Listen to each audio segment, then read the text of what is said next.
नमस्कार। आज हम लोग समझते हैं कि नेपाल अमेरिका में एक एग्रीमेंट हुआ था जो एमसीसी प्रोजेक्ट करके था।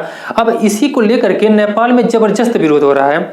आखिर क्या है एमसीसी प्रोजेक्ट, क्यों इसका विरोध हो रहा है, ये हम लोग पूरा डिटेल में समझेंगे। देखिए, जो नेपाल है ये एक बफर स्टेट है।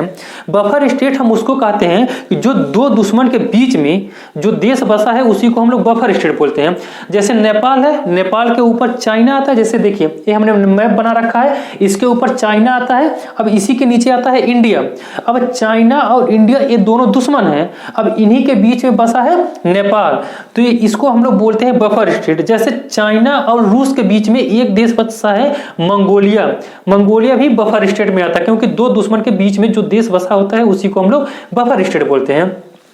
अब देखिए, नेपाल का हमने मैप बना रखा है। ये जो इंडिया से 5 स्टेट से इसकी सीमा लगता है। अब देखिए, यहाँ पे आ जाएगा आपका सिक्किम, नीचे आपको गिनते रहिए। और यहाँ पर छोटा सा एक एरिया आता है, वेस्ट बंगाल का भी लगता है। और फिर इधर आएगा आपका बिहार, और यहाँ पे आएगा आपका उत्तर प्रदेश। और इधर का पूरा टोटल एरिया आ जाता है आपका उत्तराखंड। और देखिए, ये जो कोने का है यही है लिम्पियाधुरा, और ये इंडिया और नेपाल में विवाद भी है लिम्पियाधुरा को लेकर के। इसका भी हमने वीडियो बना दिया है, जा करके आप लोग देख लीजिएगा। इसका कुछ भौगोलिक स्थिति हम समझ लेते हैं नेपाल का। देखिए, जो नेपाल का एरिया है, ऊपर का जो सबसे ज्यादा एरिया है उसको हम लोग बोलते हैं हिमालयी पर्वत। हिमालयी पर्वत हम लोग बोलते हैं। अब यहाँ पे क्योंकि सब पर्वत ही है, जैसे देखिए माउंट एवरेस्ट हुआ, मकालू हुआ, अन्नपूर्णा, धौलागिरी, कंचनजंगा, सभी ऊपर ही आता है। तो यहाँ पे बहुत कम लोग रहते हैं और यहाँ पे कुछ नहीं होता, सिर्फ बर्फ है। यानी बर्फ के अलावा कुछ नहीं है। ये ऊपर का आता है आपका हिमालय पर्वत। उसके बाद से बीच क्या आ जाता है, महाभारत पर्वत आ जाता है। इसी को बोलते हैं पठारी पर्वत या पहाड़ी पर्वत। यहीं पे रहते हैं पहाड़ी जनजात, नेपाल के पहाड़ी जनजात इसी बीच में आते हैं, जिसको बोलते हैं पहाड़ी एरिया बोलते हैं।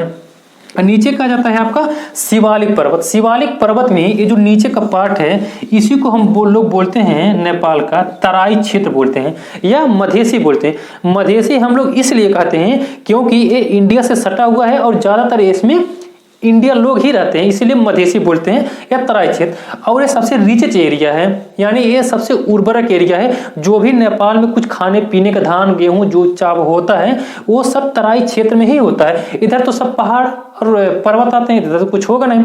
यानी अगर तराई क्षेत्र में जो गेहूं चावल हो रहे हैं, अगर ये पैदावार होना बंद हो जाए तो ये सब खाने भी न मर जाएंगे।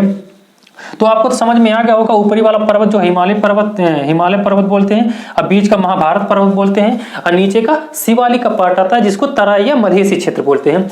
अब देखिए, इसी में 2017 में नेपाल अमेरिका समझौता एक हुआ था, जो एमसीसी प्रोजेक्ट करके था। इसका मतलब होता है मिलेनियम चैलेंज कारपोरेशन नेपाल। अब ये कंपनी है, यही प्रोजेक्ट के लेकर के आई है, जो अमेरिकन कंपनी था। अमेरिका कहा था, देखिए पहले ये जो प्रोजेक्ट हुआ था, मतलब समझौता हुआ था, ये 2017 में हुआ था। इसमें कहा था अमेरिका कि 50 करोड़ डॉलर देगा। 50 करोड़ डॉलर देगा। अगर रुपये में कन्वर्ट करेंगे तो ये 3700 करोड़ हो जाएगा।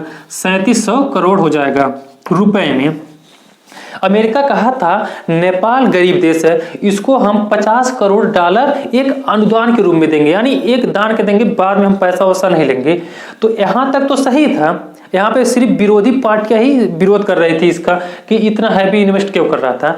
बाद में इसका सबसे ज्यादा जबरदस्त विरोध कब हुआ, जब नेपाल अमेरिका समझौता में चीन बहुत बड़ा फैक्टर बना था। और चीन का एक सरकारी मीडिया है जो ग्लोबल टाइम्स है, बार बार पढ़े होंगे, ग्लोबल टाइम्स अक्सर चीन के इशारे ही चलता है। उसके जो सरकार है कम्युनिस्ट पार्टी, ग्लोबल टाइम्स ने कहा था कि जो अमेरिका इतना हैवी इन्वेस्ट कर रहा है नेपाल में, ये चाइना को देखते हुए कर रहा है, यानी चाइना को काउंटर करने के लिए कर रहा है अपना हैवी इन्वेस्ट। और बाद में चल करके यही अमेरिका नेपाल में अपना मिलिट्री बेस बनाएगा। अब जैसे ही कहेगा मिलिट्री बेस बनाने के लिए बोला था चाइना, तब से ही नेपाल में विरोध होने लगा, क्योंकि नेपाल कभी नहीं चाहेगा कि हजारों किलोमीटर से अमेरिका आ करके यहाँ पे मिलिट्री बेस बनाई, क्योंकि नेपाल एक गरीब देश है और बफर स्टेट है। ये पूरा कोशिश करेगा कि चाइना भी हमारे साथ रहे, यानी हमारे संबंध अच्छे रहे और इंडिया भी हमारे संबंध अच्छे रहे।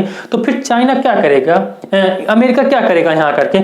और इसी को लेकर के आज आप देख भी रहे हैं कि यूक्रेन और रूस में जबरदस्त इतने समय लड़ाई चल रहा है। रूस यही बार बार यूक्रेन को कह रहा था कि नाटो का मेंबर ना लो, क्योंकि रूस का दुश्मन अमेरिका है। नाटो का सदस्य लेने के बाद अमेरिका क्या करेगा, हमारे बॉर्डर पे अपना मिसाइल बिछा देगा। तो भाई वो क्या जरूरी है उतने दूर से आकर के हमारे बॉर्डर पे अपना सेना भेजने के लिए।